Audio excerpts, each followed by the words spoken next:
বন্ধুরা, আজ আপনাদের দেখাতে চলেছি পৃথিবীর নতুন কিছু আবিষ্কার যা তৈরি হলে পুরো পৃথিবী আরো আধুনিক হয়ে উঠবে। যা বিজ্ঞানীরা ইতিমধ্যে আবিষ্কার করে ফেলেছে, আবার কিছু আবিষ্কার করছে যা কিছু বছরের মধ্যে আবিষ্কার হয়ে যাবে। তাহলে বন্ধুরা, ভিডিওটি শুরু করা যাক। এমবিবিএস ভেহিকেল, এটি বিশ্বের সবচেয়ে দ্রুতগামী অলরাউন্ডার গাড়ি যা মাটি ও পানিতে উভয় গতিতে চলতে পারে। এমন ক্ষমতা বিশ্বের আর কোনো গাড়ির নেই। এটি স্পোর্টস কারের মতো হলেও এর ভেতরে লুকিয়ে আছে চমকপ্রদ প্রযুক্তি। এটি সরাসরি রাস্তা থেকে পানিতে চলতে পারে, আবার পানি থেকে রাস্তায় চলতে পারে। এটি মাত্র 5 সেকেন্ডে গাড়ি থেকে স্পিড বোটে রূপান্তরিত হয়ে যায়। তখন চাকাগুলো বাস হয়ে যায় আর নিচ থেকে বেরিয়ে আসে স্পিড বোটের ইঞ্জিন। এটি রাস্তায় 130 কিলোমিটার বেগে এবং পানিতে এটি 70 কিলোমিটার বেগে চলতে পারে। গাড়িটি তৈরি করা হয়েছে অ্যালুমিনিয়াম আর কার্বন ফাইবার দিয়ে, যা এটিকে দ্রুত এবং ভাসমান রাখতে সাহায্য করে।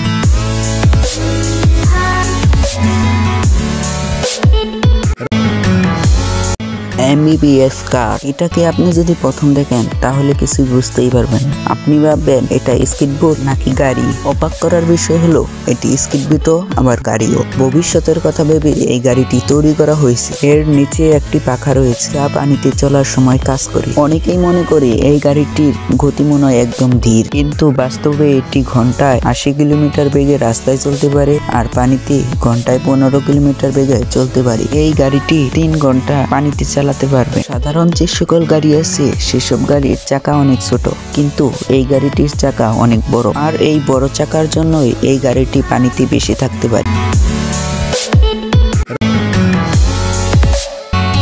এয়ার বাইক, এটি বিশ্বের প্রথম আধুনিক উড়ন্ত বাইক। বিজ্ঞানীরা চান না যে এই বাইকটি এত দ্রুত আবিষ্কার হয়ে যায়, কারণ এর আবিষ্কার বিশ্বব্যাপী মোটরসাইকেল কোম্পানিগুলোর ভেতরে চাঞ্চল্যকর সৃষ্টি করবে। বাইকটা দেখতে অনেকটা স্পোর্টস বাইকের মতো হলেও এর কোনো চাকা নেই। এতে রয়েছে 4টি জেটার বাইক যা এটিকে আকাশে উঠতে সাহায্য করে। এই বাইকটির ওজন 30 থেকে 40 কেজি, যা একটি সাধারণ বাইকের তুলনায় অনেক হালকা। এর পুরো শরীর তৈরি করা হয়েছে কার্বন ফাইবার দিয়ে। এটি ঘন্টায় 200 কিলোমিটার বেগে চলতে পারে আর এটি একটানা 2.5 ঘন্টা উঠতে সক্ষম। চালক সামনের দিকে হেলে এই বাইকটিকে নিয়ন্ত্রণ করে, ঠিক যেন একটি বাস্তব মোটরসাইকেলের মতো। আশা করা হচ্ছে এটা 2026 সালেই বাজারে আসবে।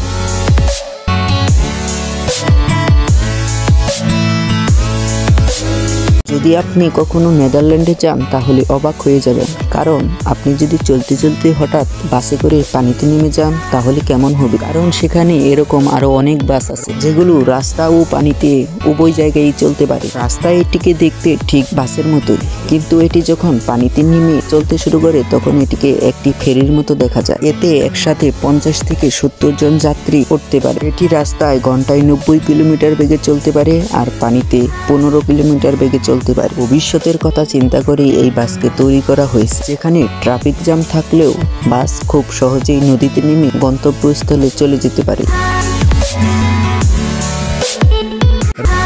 এপিপি B1, এটি বিশ্বের প্রথম স্পোর্টস কার যা স্পাইডারম্যানের মতো উল্টো হয়ে ঝুলে থাকতে পারে। ওজন 1000 কেজির বেশি। এটি 0 থেকে 100 কিলোমিটার বেগ তুলতে সময় লাগে 1.5 সেকেন্ড। এর সর্বোচ্চ গতি ঘন্টায় 300 কিলোমিটার। এটি উল্টো হয়ে ঝুলে থাকতে পারে কারণ এটি ম্যাগনেটিক ফোর্সের মাধ্যমে রাস্তায় আটকে থেকে চলাচল করে। এ কারণে এই গাড়িটি খুব দ্রুত গতিবেগ তুলতে পারে। আর সবচেয়ে মজার ব্যাপার হলো এই গাড়িটি কখনো নিয়ন্ত্রণ হারায় না। তো বন্ধুরা, ভিডিওটি কেমন লাগলো? ভিডিওটি যদি ভালো লাগে ভিডিওটিতে একটি লাইক এবং চ্যানেলটি সাবস্ক্রাইব করে দিবেন প্লিজ।